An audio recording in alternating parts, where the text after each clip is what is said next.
Wawancara dengan Lilia @salsabila. Kita sebenarnya sama. Ngapain sih berantem hanya karena politik? Saya tertarik untuk mewawancari Lilia sejak berteman dengannya di media sosial. Selain sosoknya sebagai pengusaha media perempuan yang sukses, Lilia juga kerap menjadi pembicara di banyak acara seminar atau pelatihan perempuan. Namun, saya lebih menarik lagi, Lilia menaruh di profil akun Twitternya sebagai a stoic. Penasaran karena jarang sekali menemui orang Indonesia yang mengaku sebagai seorang stoa. Saya pun meminta kesempatan mengobrol dengan beliau. Berikut kutipannya. Hai Lia, apa aktivitas sehari-harinya sekarang? Gue adalah founder 3 perusahaan konten dan media. Nulisbuku.com, Storyal.co, dan Zeta Media. Sekarang gue Chief Content Officer di Zeta. Gue udah nulis lebih dari 30 buku sejak 2005. 2 buku terakhir adalah biografi orang terkenal. Gue memang punya ketertarikan mengenai kisah orang lain. Kuliah gue teknologi. Jadi, gue senang menghubungkan stories dengan teknologi. Personally, gue juga build personal branding. Bagaimana awal mula bertemu stoicisme? Sekitar 3 tahun yang lalu, gue lagi liburan di Italia dengan my best friend. Saat jalan-jalan di sekitar Roma, gue masuk ke sebuah toko buku kecil. Hanya sedikit buku yang dipajang dan dijual di situ. Gue iseng-iseng mengambil sebuah buku. Itu adalah bukunya Marcus Aurelius, Meditation. Gue iseng, ini apaan sih? Terus gue baca. Gue baca dikit. Ternyata bagus banget nih. I can relate. Jadi gue beli. Dalam perjalanan, setiap capek, gue duduk dan baca. Saat itu gue lagi LDR, long distance relationship, atau hubungan jarak jauh. Pacar gue di Amerika. Gue lagi stres karena saat itu pacar gue lagi menghilang, sedang ada masalah. Saat gue stres, nggak tahu what to do. Pas gue baca meditation, gue berasa kayak diingetin banget. Dari dulu gue tuh emang udah lempeng. Pas gue baca meditation, wah ini gue banget. Gue nggak tahu bahwa selama ini gue stoik. Sekarang ada namanya untuk sifat ini. Gue bahagia banget. Ternyata nothing is wrong with me. Hahaha.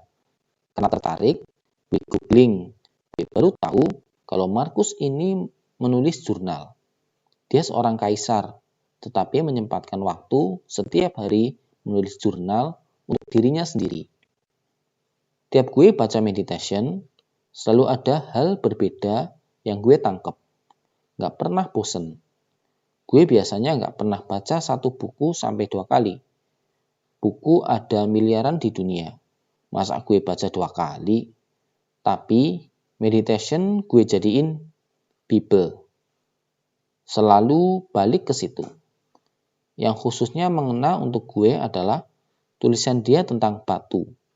Batu yang dilempar ke udara tidak lebih baik atau lebih buruk jika naik ataupun turun. Kita kan kalau lihat batu tadi nggak ada perasaan apa-apa.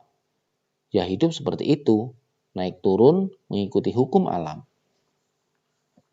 Ada yang lain lagi, seperti saat bangun pagi, harus mengharapkan di hari itu akan ketemu orang yang kasar, bohongin lo, dan lain-lain.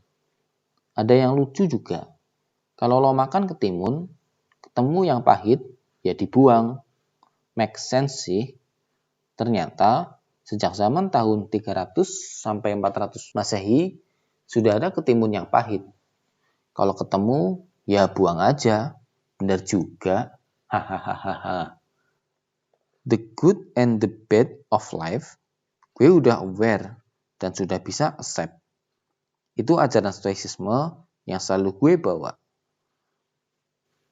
Dari sebelum gue baca meditation, gue juga sudah journaling. Gue penulis jurnal pribadi. Gue nulisnya gratitude journal. Semua hal yang bisa gue syukurin. Gue punya buku khusus untuk itu. Sebentar lagi gue akan menerbitkan gratitude journal bersama Gramedia, sehingga membantu orang lain bisa menulis jurnal syukur mereka sendiri. Kapan menulis jurnal bersyukur ini? Setiap pagi, untuk mensyukuri hari kemarin, kalau gue lagi ada kejadian luar biasa, misalnya putus, gue bisa journaling di setiap menit gue merasakan yang tidak nyaman. Langsung dituangkan. Untuk itu, ada bukunya beda lagi. Makanya berat tas gue. Hahaha. Ada kata-kata Marcus Aurelius yang bisa jadi dasar untuk gratitude journal juga. Jangan mimpiin sesuatu yang kamu nggak punya, tapi reflect the greatest blessing that you have. Kalau kita memiliki sesuatu, ada kemungkinan barang itu hilang. Jangan mikirin bahwa hal yang kita miliki tidak akan hilang selamanya. Expect everything. Apakah ada yang berubah sejak menemukan stoicisme? Bagi gue, ini sifatnya confirming my belief. Kadang jika tidak tahu pasti, apakah gue benar gak sih memiliki sifat kayak gini? Jangan-jangan gue dingin nih, karena beda dengan yang lain. Orang lain suka baper gitu, gue biasa aja. Jangan-jangan gue berhati es. Sekarang, gue tahu namanya apa, dan praktiknya bisa membantu kita banyak. Misalnya, ketika gue lagi stres mikirin mantan gue, ini membantu banget supaya gue nggak terlalu stres. Jadi reminder dan pegangan gue. Apa prinsip stoicisme yang menjadi pegangan saat masa sulit bersama mantan? Jangan bilang, it's a bad luck that happens to me. Sial banget gue mengalami ini. Tapi bilang, it's a good luck that although it's happened to me. I can bear it without pain. Beruntung banget gue, walaupun mengalami ini. Gue bisa menjalani tanpa sakit atau hancur. Gue tetap bisa belajar dari apapun kejadian yang menimpa gue. Gue nggak perlu sampai remuk karenanya. Yang lain, universe. Your harmony is my harmony. Nothing in your good times is too early or too late for me. Semesta, apa yang selaras bagimu, pastilah selaras bagiku. Apa yang baik menurut waktumu, tidak akan terlalu cepat atau terlalu lambat bagiku. Jadinya, harusnya lo percaya saja sama the whole process. Kalau seseorang emang bukan buat gue, ada yang lebih bagus pasti. Fakta bahwa Marcus Aurelius seorang kaisar. Kalau zaman sekarang presiden kali ya, dia pasti banyak stresnya. Toh, dia take a time untuk menulis juga. Dan dia masih mau berusaha naik menjadi lebih baik lagi. Sekarang kan zamannya milenial. Menurut Lia, ajaran purba ini masih relevan nggak dengan generasi ini? Masih. Yang gue tangkep dari stoicisme adalah santai aja. Ada timun pahit, buang aja. Ada jalan rusak, belok aja. Jangan dibikin stres, jangan dibikin susah. Menurut gue, banyak banget di kompleksitas hidup sekarang hal-hal kecil yang bisa bikin orang stres. Karena dia nggak bisa melihat big picture-nya.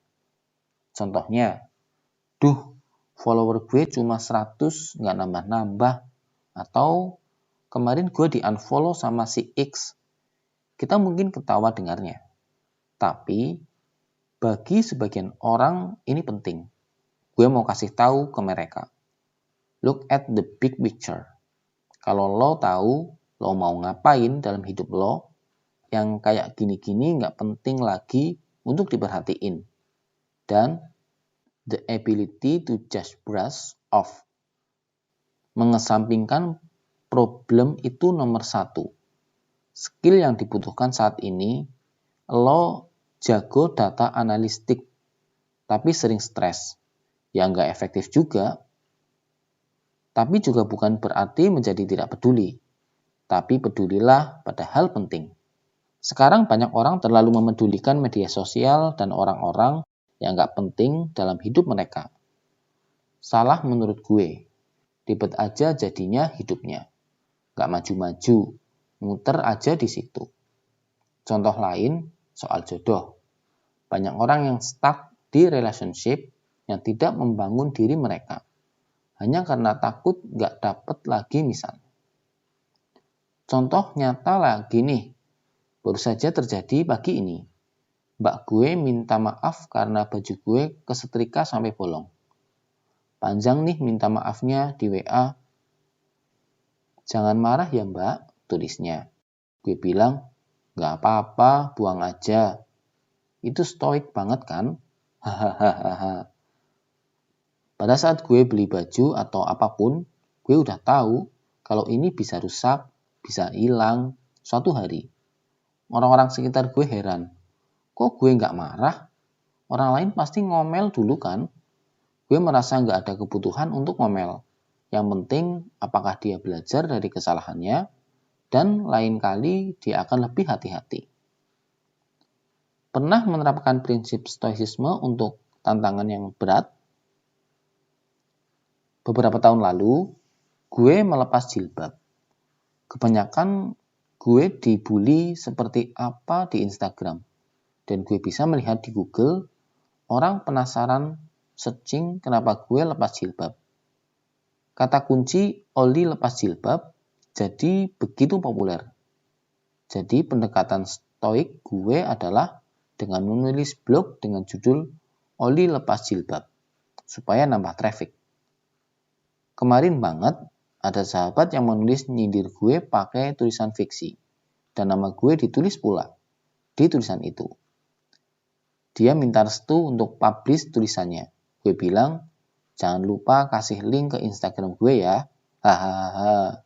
Bagi gue, stoa itu sama dengan wolves. Kalau soal menjadi entrepreneur, apa yang bisa diterapkan dari stoicisme? Mungkin rejection ya. Kalau lo menjadi entrepreneur, pasti berhubungan dengan jualan. Kalau kita menawarkan sesuatu, orang bisa bilang enggak sama kita. Kalau setiap orang bilang enggak, kita bapernya 3 hari. Mau sampai kapan? Kalau orang bilang enggak, ya jangan take it personally. Lo enggak mau jualan gue, ya udah next. Sama kayak saat entrepreneur mencari funding. Jangan baper gitu. Stoicisme mengajarkan kita supaya tidak baper. Karena kita tahu kemungkinannya. Saat saya datang ke kamu atau investor dan kamu punya fund, ya jawabnya cuma 2. Iya, dapat funding atau enggak. Kalau iya, oke. Kalau enggak, ya oke juga. Bisa menghadapi rejection itu bagus untuk entrepreneur. Jadi kita tetap centered. Tidak dikit-dikit baper. Begitu juga soal komplain pembeli. Ya, kita belajar apa yang bisa diambil dari situ. Jangan habis kena komplain langsung kayak mau tutup toko besok. Aduh, gue kayaknya nggak bakal dagang nih. Karena seumur hidup lo akan menghadapi orang-orang yang negatif, yang betein, yang nipu lo, itu pasti ada. Menjadi pengusaha juga butuh mengambil keputusan dengan kepala jernih. Kalau running your own business, pasti banyak masalah kan? Tapi harus fokus pada solusi, bukan malah menyalahkan karyawan. Langsung solusinya apa dan bagaimana biar tidak terjadi lagi. Kalau kita marah-marah, ada ilusi ego kita sudah terpenuhi. Padahal kita hanya buang sampah. Bahkan ke orang yang salah mungkin. Topik berikutnya soal sosial politik. Tentunya Lia menyadari banyak yang terjadi sensitif atau terpecah karena sosial politik. Ada yang bisa diterapkan kah dari stoicisme? Pemahaman bahwa We are in this together. Kita sebenarnya sama. Ngapain sih kita berantem hanya karena beda politik? Kita semua kebakaran jenggot karena gue merasa gue Jawa, lo Batak, atau gue Muslim, lo Kristen. Ada ilusi perbedaan di situ. Padahal kita semua datang dari sumber yang sama. Kita melupakan sifat universal kita. Media sosial juga bikin pusing lagi. Misalnya zaman Pilpres dulu, ada seleb-seleb yang mengusung berita-berita positif Prabowo. Dan begitu juga dengan Jokowi. Kalau kita empati dengan sudut pandang mereka, ya make sense juga sih. We are not as bad as we thought. Jadi tergantung perspektif masing-masing, understand each other version of the story, dan menerima bahwa orang yang berbeda memiliki realitas yang berbeda. Intisari wawancara dengan Lia. Pertama, santai saja, jangan memusingkan hal-hal yang tidak perlu. Kedua, jangan biarkan media sosial dan menghuninya mengambil terlalu banyak perhatian kita. Ketiga, stoicisme sangat relevan bagi entrepreneur atau pengusaha dalam menyiapkan kegagalan dan penolakan. Dan yang terakhir, jangan biarkan politik dan ilusi perbedaan memecah belah kita. Demikian pembacaan wawancara dengan Lia, salah satu praktisi stoicisme. Dan selanjutnya kita akan memasuki bab ke-7, hidup di antara orang yang menyebalkan, yang akan saya bacakan di video berikutnya. Bagi teman-teman yang mau dukung channel ini, silahkan dukung dengan cara subscribe, like, dan komen. Dan apabila ada saran, silahkan tulis saja di kolom komentar. Oke, terima kasih teman-teman yang telah menyimak sampai dengan bab 7, sampai dengan bab 6. Selanjutnya kita akan membacakan bab 7 di video berikutnya.